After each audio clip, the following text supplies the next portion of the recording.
एक लड़की का इंटीमेट होने में ज़्यादा इंटरेस्ट नहीं होता तो उसका बॉयफ्रेंड उसे छोड़कर चला जाता है। फिर उसने डिसाइड किया कि वो सारी चीज़ें ट्राई कर देखेगी। अब हम इसकी अजीब journey a nice girl like you 2020 की एक रोमांटिक कॉमेडी मूवी में देखेंगे। अगर आपको वीडियो अच्छा लगता है तो प्लीज़ इसे लाइक और कमेंट जरूर कर दीजिएगा। अब बिना किसी देरी के एक्सप्लेनेशन स्टार्ट करते हैं। मूवी स्टार्ट होती है और हम हमारी मेन कैरेक्टर लूसी को वेडिंग के बाथरूम में देख सकते हैं। वहाँ पर वो डर्टी वर्ड्स बोलने की कोशिश कर रही थी पर उसे बोलना आता ही नहीं। वो ये वर्ड्स चिल्लाने लग गए तो एक ओल्ड लेडी उसे देख लेती है। ये उसके लिए बहुत ही एम्बैरेसिंग था। वो ऐसा क्यों कर रही थी इसका रीज़न अब हमें पता चलेगा। लूसी को हमेशा हर एक चीज़ परफेक्ट लगती है, इसी वजह से हर चीज़ों की लिस्ट बनाती है। वो एक अमेजिंग वायलिन प्लेयर भी है। आज रात अपने बॉयफ्रेंड जेफ के साथ वो इंटीमेट हो रही थी, तभी उसे ग्रोसरी लिस्ट की एक चीज़ याद आ गई। वो ज़्यादा इंटरेस्टेड नहीं थी तो उस चीज़ का नाम चिल्ला दिया। ये सुनने के बाद बॉयफ्रेंड बहुत ज़्यादा गुस्सा आ जाता है। वो कहता है कि तुम्हारा मूड ही नहीं होता और गुस्से में यहाँ से जाने लग गया। लूसी उसे रोकने की कोशिश करती है। जेफ ने कहा कि बाकी लड़कियाँ अलग होती हैं। वो ज़रा इन सब चीज़ों में इंटरेस्ट दिखाती है बट लूसी को इसके बारे में पता ही नहीं था। जेफ चला गया पर लूसी उसके पीछे नहीं गई। वो वायलिन की प्रैक्टिस करने लग जाती है। जब उसकी प्रैक्टिस खत्म हुई तो जेफ के पास वो आके जेफ अपना लैपटॉप ऑन रख कर सो गया था और वहाँ पर पॉर्न था। लूसी ने फर्स्ट टाइम देखा। जेफ को उठा कर कहती है कि ये सारी चीज़ें मैं नहीं कर सकती। उसे बहुत ही डिस्गस्टिंग लगता है। उसने जेफ से कहा तुम इस तरीके से लड़कियों को ऑब्जेक्टिफाई कैसे कर सकते हो, तुम्हारा इन सब को सपोर्ट करना है बहुत ही घटिया चीज़ है। जेफ कहता है कि ये सब तो बहुत ही नॉर्मल है, हर एक आदमी इसे देखता है, एक बिजनेस है और इसमें हर कोई कमा रहा है। लूसी ये सब एक्सेप्ट नहीं कर सकती थी तो जेफ ने कहा कि यही तुम्हारी प्रॉब्लम है, तुम हमेशा अपनी एड में रहती हो। जेफ लूसी को चैलेंज करता है कि एक डर्टी वर्ड वो सेंटेंस में यूज करके देखा है पर लूसी मानती नहीं। लूसी ने कहा कि तुम डिसाइड कर लो, एक तो तुम मेरे साथ रहोगे या फिर ऐसी वीडियोस देखोगे। जेफ फिर अगले दिन उसे छोड़कर चला जाता है। लूसी की एक वेडिंग में प्ले करने की आज अपॉइंटमेंट थी। वहाँ पर उसके सारे फ्रेंड्स भी थे। लूसी के फ्रेंड ग्रूम्समेड को देखते हैं। इसका नाम था ग्रैंट। ये बहुत ही ब्यूटीफुल था। लूसी इस पर ज़्यादा ध्यान नहीं देती और वेडिंग में रोने लग गई। अपने ब्रेकअप के बारे में उसने फ्रेंड्स को बता दिया। रीज़न पता चलने के बाद उसकी फ्रेंड प्रिंसिला उसे कहती है कि अगर तुम्हें अब से इंटरेस्ट नहीं है तो तुम 40-50 साल एक आदमी के साथ कैसे रह सकती हो। हमें लाइफ में बहुत सारी चीज़ें ट्राई करनी पड़ती है। यही मानना उसके और 2 फ्रेंड्स का भी था। लूसी ने अब डिसाइड कर लिया कि वो भी अब सब कुछ ट्राई कर देखेगी और उसने एक लिस्ट बनाई। इस लिस्ट में एक डर्टी वर्ड बोलना भी था तो वेडिंग में ही बाथरूम में जाकर ये बोलने की वो कोशिश कर रही थी और यही सीन हमने मूवी के फर्स्ट में देखा था। इस लिस्ट में और भी बहुत सारी चीज़ें जैसे स्ट्रिप क्लब जाना, पॉर्न देखना और भी बहुत कुछ। इसकी जब वो प्रैक्टिस कर रही थी तभी वॉशरूम के यहाँ से ग्रैंड गुजरता है और उसने इस पर हंस दिया। लूसी कितना भी ट्राई करे ये बोल ही नहीं पाती तो रोने लग गई। ग्रैंड ने देखकर वॉशरूम में आ जाता है। उसने पूछा कि क्या तुम ठीक हो। लूसी कहती कि सब कुछ परफेक्ट है, मैं ज़रा थक गई थी और मंत्र पढ़ रही थी, मैं चाहती हूँ कि दूल्हा दुल्हन हमेशा एक साथ रहे। ग्रैंड उसका मजाक लेता है और लूसी एम्बैरेस्ड होकर भाग गई। उस बेचारी को रात में भी अपने ब्रेकअप के सपने आते हैं। वो उठ गई और किंडल पर उसने एक डर्टी बुक बाय कर ली। Grabs Phelan's wrist and twirls her until her back slams into an erect pillar. Pistol sheathed on her thigh and pulls it up to his chin.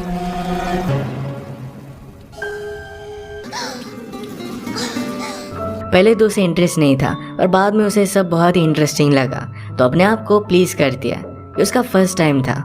अगली सुबह अपने फ्रेंड्स को उसने घर पर इनवाइट किया। Friends को लग रहा था कि शायद लूसी सैड है तो उसे हमारी ज़रूरत होगी, पर लूसी कहती है हम एडल्ट टॉय स्टोर पर जाएंगे। लूसी का एटीट्यूड उन्हें पसंद आता है और ये सब स्टोर पर गए। लूसी को बेचारी को यहाँ पर ज़्यादा चीज़ें पता नहीं थी। किसी और जगह की चीज़ वो बैंड समझकर हाथ पर लगा रही थी। ये सब देखते देखते उसे ग्रैंड फिर से यहाँ पर मिल जाता है। वो जल्दी जल्दी में उसे कहती है कि मैं मदर्स डे का गिफ्ट ढूंढ रही हूँ। ग्रैंड भी कहता है कि मैं भी वही कर रहा हूँ। लूसी के हाथ से उसकी लिस्ट भी नीचे गिर गई जो ग्रैंड ने देख ली। कहता है ये तो सब कुछ बहुत ही इंटरेस्टिंग है। ग्रैंड ने कहा कि तुम इतना सब कुछ मैनेज कैसे कर लेती हो। उसने एक बहुत ही बड़ा वर्ड यूज़ किया था जो लूसी को बहुत ही अच्छा लगा क्योंकि उसे भी परफेक्ट चीज़ें अच्छी लगती है। लूसी ने यहाँ पर एक चीज़ लिप बाम समझ कर अपने ओठों पर लगाई थी और इसका रिएक्शन उसे आ जाता है। ग्रैंड इसका भी मजाक लेना नहीं छोड़ता। फिर बाद में उसने पूछा क्या मैं तुम्हारा नंबर ले सकता हूँ। लूसी को भी अच्छा लगा था तो अपना नंबर उसे दे देती है। लूसी को अपने फियर्स को फेस करना अब अच्छा लग रहा था। वो आज रात अपने फ्रेंड पॉल के साथ स्ट्रिप क्लब में आई। लूसी ने देखा कि ये सब काम करते हो तो उन लड़कियों को भी इस काम में ज़्यादा इंटरेस्ट नहीं है तो रियलाइज़ करती है कि वो भी नॉर्मल ही है। डांस करते वक्त उसने एक लड़की को नोट दी पर ये बड़ी नोट थी तो इसके बदले में उसे चेन चाहिए था। उस लड़की से उसने पैसे निकालने की कोशिश की, पर उस पर बहुत ज़्यादा गुस्सा हो के इन दोनों को वहाँ से बाहर निकाल दिया जाता है। अगले दिन लूसी अपने फ्रेंड्स के साथ एक एक्सपर्ट से मिलने के लिए गई।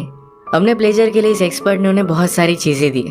इनमें से अपने इनरवेयर में लूसी एक चीज़ ट्राई कर रही थी और रात में ये सब पार्टी पर गए। लूसी को वहाँ पर वायलिन प्ले करना था, पर अचानक से उसे इमरजेंसी आ जाती है। What is? No. Okay. Oh. उसे जल्दी से बाथरूम जाना था। इसके बारे में उसने प्राइसिलिया से कहा। प्राइसिलिया ये सब सुनकर बहुत हंसती है, क्योंकि लूसी जरा एक्सट्रीम चली गई है। बाथरूम जाते जाते लूसी को यहाँ पर ग्रैंड मिल जाता है। प्राइसिलिया भी लूसी का मजा देखना चाहती थी, तो ग्रैंड के साथ उसे छोड़कर वो चली गई। ग्रैंड लूसी को डांस के लिए पूछता है, पर लूसी मना नहीं कर पाती। There's a bird? No. Yes. Dance करना लूसी के लिए अनकंफर्टेबल था, पर जैसा वैसा कर कर उसने रात बिता दी। अगले दिन उसने जेफ से मिलने का डिसाइड किया। वो उसे पूछती है कि मैं बेड में कैसी थी। जेफ ने पूछा कि तुम बहुत ही घटिया थी, पर उसने पूछा क्या तुम किसी के साथ डेट पर जा रही हो। लूसी कहती कि हाँ, तो जेफ उसके लिए बहुत ही खुश था, क्योंकि वो भी किसी और लड़की के साथ डेट पर जा रहा था। इसके बाद नेक्स्ट सीन में लूसी एक सेमिनार पर गई हुई थी। वो प्रिंसिला से बात कर कहती है कि मेरे एक वायलिन की ऑडिशन है, उसके फ्यूचर के लिए बहुत ही इंपॉर्टेंट था। प्रिंसिला ने उसे कहा कि तुम ऑलरेडी परफेक्ट हो, ज़्यादा वरी मत करो। प्राइसिला पूछती कि क्या तुम्हें ग्रैंड का कॉल आया था। लूसी ने कहा कि मैंने अब तक डिसाइड नहीं किया है कि उसके साथ उसे कहाँ जाना है। प्रिंसिला ने कहा कि मेरे पास एक साइकिक शो के 2 टिकट है, जहाँ पर तुम दोनों जा सकते हो। लूसी को आइडिया ठीक ठाक लगता है, तो ग्रैंड के साथ वो डिनर के लिए आई। डिनर पर वो अलग अलग चीज़ों के बारे में बात करते हैं, और दोनों का सेंस ऑफ ह्यूमर बहुत ही अच्छा था। एक दूसरे के साथ ही कभी भी बोर नहीं होते हैं। डिनर के बाद लूसी और ग्रैंड साइकिक के शो में आए। वहाँ की लेडी लूसी को टारगेट करती है, कहती है तुम्हारे पास बहुत ही कम सेक्सुअल एक्सपीरियंस है, तुमने अब तक किसी भी चीज़ को प्रॉपरली एक्सपीरियंस नहीं किया है। उसने ग्रैंड की तरफ देखकर कहा कि अगर तुम इस आदमी के साथ रहे तुम्हें बहुत अच्छे एक्सपीरियंस आएंगे। बेचारी लूसी फिर से एम्बैरेस्ड हो गई थी। ग्रैंड लूसी को घर पर छोड़ने के लिए आया, तो लूसी कहती है हमें इन सब चीज़ों को नहीं मानना चाहिए। वो ऐसा दिखा रही थी कि ग्रैंड में उसे ज़्यादा इंटरेस्ट नहीं है, पर उसके बारे में ही सोच रही थी। अब ज़रा 1-2 दिन गुजर गए और ग्रैंड का कॉल आया नहीं था। इसी के बारे में अपने फ्रेंड से वो बात कर रही थी, तभी ग्रैंड का कॉल आ जाता है। ये दोनों फिर डेट पर गए और रात में इंटीमेट हो जाते हैं।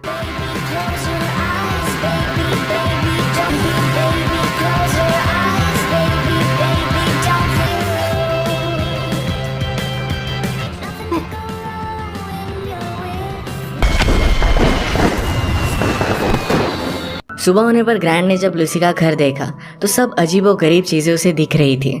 उसे फिर लूसी के मैटरनिटी पैंट्स दिखे। उसे लगा कि लूसी प्रेग्नेंट है। इस बात से वो बहुत ज़्यादा डर जाता है। एक्चुअल में सिर्फ लूसी को ज़रा कंफर्टेबल लगे थे, इस वजह से उसने बाय कर लिया था। ग्रैंड जल्दी से निकल रहा था तो लूसी उसे देख लेती है। इस तरीके से उसे जाता देख उसे बहुत बुरा लगता है कि फिर से उसे कभी भी नहीं मिलेगा। वो फिर अपने घर को देखती है और इस लिस्ट के चक्कर में उसने सब कुछ बदल दिया था। सारी चीज़ें निकाल कर उसने फेंक दी।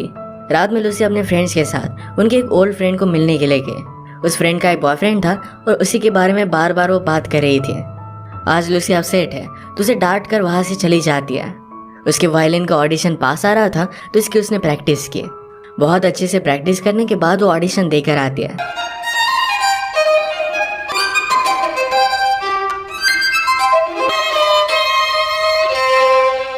उसे लगा कि ये बहुत ही अच्छा गया है। लूसी के फ्रेंड पॉल के फ्रेंड की शादी होने वाली थी, तो इस वजह से वो लास वेगास जा रहे थे। लूसी ने कहा कि मुझे भी वहाँ पर चलना है, लिस्ट से और एक चीज़ निकल जाएगी। पॉल ने कहा कि वहाँ पर ग्रैंड भी होगा। लूसी कहती है मैं उसके सामने आऊँगी ही नहीं। लूसी पॉल को ज़बरदस्ती ब्रॉथल में लेकर जाती है। बेचारा बहुत ही अनकंफर्टेबल हो गया था तो वहाँ से भाग जाता है। लूसी को वहाँ की बॉस ने पूछा कि तुम यहाँ पर कर क्या रही हो। लूसी डर गई और कहती कि मैं यहाँ पर काम करना चाहती हूँ। उस बॉस ने उसे मना कर दिया। ये सब बात पॉल ने देखी तो उस पर वो बहुत हंसता है कि लूसी को यहाँ पर भी जॉब नहीं मिला। लूसी कहती कि प्लीज़ इसके बारे में किसी को भी बताना मत। रात में ये सब बैचलर पार्टी पर आए। वहाँ पर सिंगिंग चल रही थी तो पॉल कहता है कि लूसी वायलिन बजा सकती है। लूसी को सबने चीयर किया तो बहुत ही ब्यूटीफुल सी ट्यून बजाती है। इसके बाद यहाँ पर लूसी से ग्रैंड मिलता है। ग्रैंड ने कहा कि मैं सॉरी हूँ कि मैंने तुम्हें फिर से कॉल नहीं किया। मुझे लगता है कि तुम सेक्स से obsessed हो, इस वजह से प्रॉब्लम हो सकती थी। लूसी ने कहा कि ऐसा कुछ भी नहीं है, मैं सिर्फ अपने आप को प्रूव करना चाहती थी कि मैं सब कुछ कर सकती हूँ। ग्रैंड ने उसे फिर से सॉरी कहा तो लूसी उसे माफ़ कर देती है। इसके बाद ये इंटीमेट होने के लिए लूसी के रूम में आ गए। ग्रैंड कहता है कि मैं तुम्हारे बेबी को हर्ट नहीं करना चाहता। लूसी ने कहा कि क्या बात कर रहे हो। ग्रैंड फिर लूसी को उसके मैटरनिटी प्लान्स के बारे में पूछता है। लूसी ने कहा कि वो सिर्फ कंफर्टेबल है, इस वजह से मैंने बाय किए थे। लूसी रियलाइज करती है कि ग्रैंड को लगता था कि वो प्रेग्नेंट है, फिर भी उसे एक्सेप्ट करता है। ये बात उसे बहुत ही अच्छी लगी। अब वो ग्रैंड के साथ बहुत ही खुश थे। एक दिन उसे अपने एक्स बॉयफ्रेंड जेफ का कॉल आता है और वो शादी कर रहा था। लूसी ने डिसाइड किया कि उसका वो बदला लेगी। जेफ हमेशा वीडियोस में जिस लड़की को देखता था, लूसी ने उसी लड़की को हायर कर लिया और वेडिंग में जेफ को उसके सामने लेकर आ दिया। जेफ को बहुत ही बुरा लगता है क्योंकि आज वो मैरिड हो चुका है और वो कुछ भी कर नहीं सकता। यही लूसी का उसका बदला था। अब मूवी के लास्ट में देख सकते हैं ग्रैंड हर चीज को लेकर लूसी को सपोर्ट करता है और ये दोनों एक दूसरे के साथ बहुत ही खुश थे। लूसी को भी वायलिन की एक बहुत अच्छी जॉब लग गई थी और इसी मोमेंट पर मूवी एंड हो जाती है। अगर आपको वीडियो अच्छा लगा तो प्लीज़ इसे लाइक और कमेंट ज़रूर कर दीजिएगा।